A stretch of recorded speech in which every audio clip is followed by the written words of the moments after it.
നമസ്കാരം. ഇന്നത്തെ stock market വിശകലനത്തിലേക്ക് ഏവർക്കും സ്വാഗതം. വിപണിയിൽ ഇന്നും കരടികളുടെ തേരോട്ടമായിരുന്നു. സെൻസെക്സ് 83,000 എന്ന നിർണായക നിലവാരത്തിന് താഴേക്ക് പോയി. നിഫ്റ്റി 336 പോയിന്റുകൾ ഇടിഞ്ഞ് വലിയൊരു തകർച്ചയാണ് നേരിട്ടത്. മെറ്റൽ ഓഹരികളാണ് ഇന്ന് വിപണിയെ വലിച്ചു താഴേറ്റത്. പ്രത്യേകിച്ചും ഹിൻഡാൽകോയുടെ ലാഭം പകുതിയായി കുറഞ്ഞത് ആ ഓഹരി ഇടിയാൻ കാരണമായി.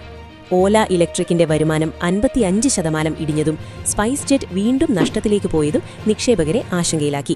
എന്നാൽ സമ്പദ് വ്യവസ്ഥയ്ക്ക് ആശ്വാസം നൽകിക്കൊണ്ട് പുതിയ പണപ്പെരുപ്പ കണക്കുകൾ വന്നിട്ടുണ്ട്. ഇവയെല്ലാം വിശദമായി നമുക്ക് പരിശോധിക്കാം. വിഷയത്തിലേക്ക് കടക്കുന്നതിന് മുൻപ് ഒരു ചെറിയ കാര്യം. വിപണിയിൽ ദിവസേനയുള്ള പ്രധാനപ്പെട്ട അപ്ഡേറ്റുകൾ നിങ്ങളിലേക്ക് എത്തിക്കാൻ ഞങ്ങൾ ശ്രമിക്കുന്നുണ്ട്. അത് നിങ്ങൾക്ക് ലഭിക്കുന്നുണ്ടെന്ന് ഉറപ്പുവരുത്താൻ ഇപ്പോൾ തന്നെ ആ ലൈക്ക് ബട്ടൺ ഒന്നമർത്തുക. അതുകൂടാതെ ചാനൽ സബ്സ്ക്രൈബ് ചെയ്യാനും മറക്കരുത്. ഇനി നമുക്ക് പ്രധാന അപ്ഡേറ്റുകളിലേക്ക് കടക്കാം. ആദ്യം തന്നെ വിപണിയുടെ ഇന്നത്തെ തകർച്ചയെക്കുറിച്ച് സംസാരിക്കാം. സെൻസെക്സ് 83,000-ന് താഴെ ക്ലോസ് ചെയ്തു. നിഫ്റ്റി 336 പോയിന്റുകൾ ഇടിഞ്ഞു. മെറ്റൽ, റിയൽറ്റി, IT എന്നീ സെക്ടറുകളാണ് ഇന്ന് വിപണിയെ താഴ്ത്തിയത്. ഇന്നത്തെ ടോപ്പ് ലൂസർ ഹിൻഡാൽകോയാണ്. ഓഹരിവില 6% ഇടിഞ്ഞു. കൂടാതെ HUL, അദാനി എന്റർപ്രൈസസ് എന്നിവയും 4% നഷ്ടത്തിലാണ്. ഇന്നത്തെ ഏറ്റവും വലിയ വാർത്ത ഹിൻഡാൽകോയുടെ റിസൾട്ടാണ്. കമ്പനിയുടെ വരുമാനം 14% കൂടിയിട്ടുണ്ടെങ്കിലും ലാഭം 45%മാണ് ഇടിഞ്ഞത്. 2049 കോടി രൂപ മാത്രമാണ് ലാഭം. ചിലവുകൾ കൂടിയതും മാർജിൻ കുറഞ്ഞതുമാണ് തിരിച്ചടിയായത്. ഇതിന്റെ ചുവട് പിടിച്ച് ഇന്ന് മെറ്റൽ സെക്ടർ 4 രീതിയിൽ ഇടിഞ്ഞു.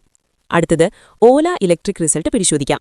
കമ്പനിയുടെ നഷ്ടം കുറഞ്ഞ് 487 കോടി രൂപയായി എന്നത് നല്ല കാര്യമാണ്. പക്ഷേ അവരുടെ വരുമാനം റവന്യൂ കഴിഞ്ഞ വർഷത്തെ അപേക്ഷിച്ച് 55% ഇടിഞ്ഞു. ഒരു ഗ്രോത്ത് കമ്പനിയെ സംബന്ധിച്ചിടത്തോളം വരുമാനം പാതിയായി കുറയുക എന്നത് വലിയ അപായസൂചനയാണ്. EV സബ്സിഡികൾ കുറഞ്ഞതും വിപണിയിലെ മത്സരവുമാകാം ഇതിന് കാരണം. ഒരു കാലത്ത് ഇലക്ട്രിക് സ്കൂട്ടർ വിപണിയിലെ ലീഡറായിരുന്ന ഈ കമ്പനി ഇപ്പോൾ മാർക്കറ്റ് ഷെയർ വളരെ താഴെ പോയിട്ടുണ്ട്. ഇതിനെക്കുറിച്ച് നമ്മൾ മുൻപ് വീഡിയോ ചെയ്തതാണ്. വിമാന കമ്പനിയായ സ്പൈസ് ജെറ്റും കണക്കുകൾ പുറത്തുവിട്ടു. വരുമാനം 14% കൂടിയെങ്കിലും കമ്പനി വീണ്ടും നഷ്ടത്തിലേക്ക് വീണു. 260 കോടി രൂപയാണ് നഷ്ടം. ഇന്ധനവിലയും നടത്തിപ്പ് ചിലവുകളും അവരെ വല്ലാതെ വലയ്ക്കുന്നുണ്ട്. എന്നാൽ നൗകരി.comന്റെ മാതൃകമ്പനിയായ ഇൻഫോ എഡ്ജ് നല്ല പ്രകടനം കാഴ്ചവെച്ചു. അവരുടെ ലാഭം 12% വർദ്ധിച്ച് 272 കോടി രൂപയായി. സാമ്പത്തിക രംഗത്ത് നിന്ന് വളരെ ആശ്വാസം നൽകുന്ന ഒരു വാർത്തയുണ്ട്. ജനുവരിയിലെ പണപ്പെരുപ്പം 2.75% കുറഞ്ഞു. നമ്മൾ നേരത്തെ ചർച്ച ചെയ്ത പുതിയ 2024 ബേസ് ഇയർ പ്രകാരമുള്ള കണക്കാണിത്. പണപ്പെരുപ്പം 4%-ന് താഴെ നിൽക്കുന്നത് RBIക്ക് പലിശ നിരക്ക് കുറയ്ക്കാൻ ധൈര്യം നൽകും. ഇത് വിപണിക്ക് ദീർഘകാലാടിസ്ഥാനത്തിൽ നല്ലതാണ്. ചുരുക്കത്തിൽ വളരെ വലിയ ഇടിവാണ് ഇന്ന് മാർക്കറ്റിൽ ദൃശ്യമായത്. ആഗോളതലത്തിലുള്ള പ്രശ്നങ്ങൾ ഇപ്പോഴും കെട്ടടങ്ങിയിട്ടില്ല. എന്നാൽ പണപ്പെരുപ്പം കുറയുന്നത് സമ്പദ് വ്യവസ്ഥയ്ക്ക് ഗുണകരമാണ്. ഈ വിവരങ്ങൾ നിങ്ങൾക്ക് ഉപകാരപ്രദമായെങ്കിൽ വീഡിയോ ലൈക്ക് ചെയ്യാനും ഷെയർ ചെയ്യാനും മറക്കരുത്.